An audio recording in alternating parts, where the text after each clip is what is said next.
In Vrindavan, 3 personalities or beings are unchanged. The dust of Vrindavan, Giriraj, Govardhan, and the Yamuna. I especially like to be at the banks of the Yamuna, but there is one ashram to which I go, where I have to cross the Yamuna by boat. And whenever I'm in the middle, there's only the boatman and myself. I feel this river is not a river of this world, especially when the birds are there of Vrindavan telling their stories and singing their songs.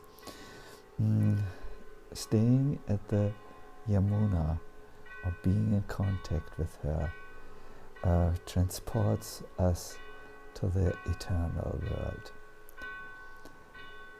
Srimati Radharani is the mistress, the ruler of Vrindavan's forest. But she does this in a pleasing way. One of her qualities is Ramyavak. Her speech is especially charming.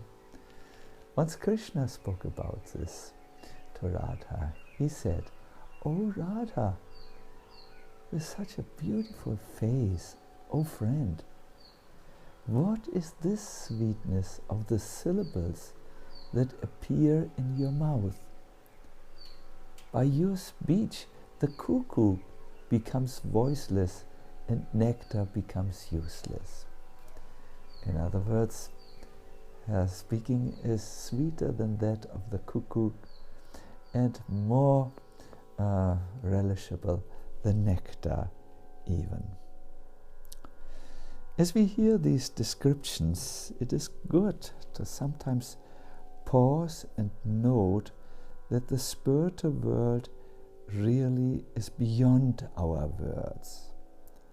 There's an Upanishadic statement. It says, it's that place where words return without obtaining it. And it's that place where thoughts can't reach. Srila Vishwanath Chakravarti has once given a little dictionary for the extraordinary, transcendental and beyond speech of the Brajvasis. He writes, when the Brajvasis say Adi, which means in this word headache, they do not speak of headache, but about ecstatic meditation on the Supreme Personality of Godhead. In this way, they never say anything that is unpleasant, but speak always pleasing and with words full of auspiciousness. When they similarly say Raja, they don't mean material passion, but they mean the pollen of flowers. And when they talk about Tama, which means ignorance, nescience, they don't mean ignorance, but the darkness of the night. In this way, their speech is beyond the dualities of this world. How then, if the world of the spirit is beyond our words and beyond our thoughts, can we have any connection to it? It's through the words of the sadhus. The learned say, says one text, the learned say that nectar resides in the ocean.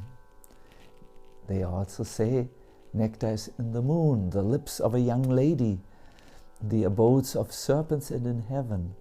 But the ocean is salty. The moon wanes.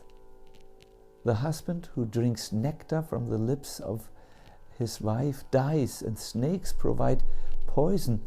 And also in heaven there is no real nectar, because one falls down from heaven when the fruits of one's virtuous deeds are exhausted. So nectar cannot be found really in the ocean, in the moon, in heavens, but it can indeed be found in the voice of realized saints, whose sweet words and instructions lead one to immortality. It is with this idea that we hear from Rupa Goswami about the wonderful qualities of Srimati Radharani. Again, let us turn to her and become peaceful in our mind.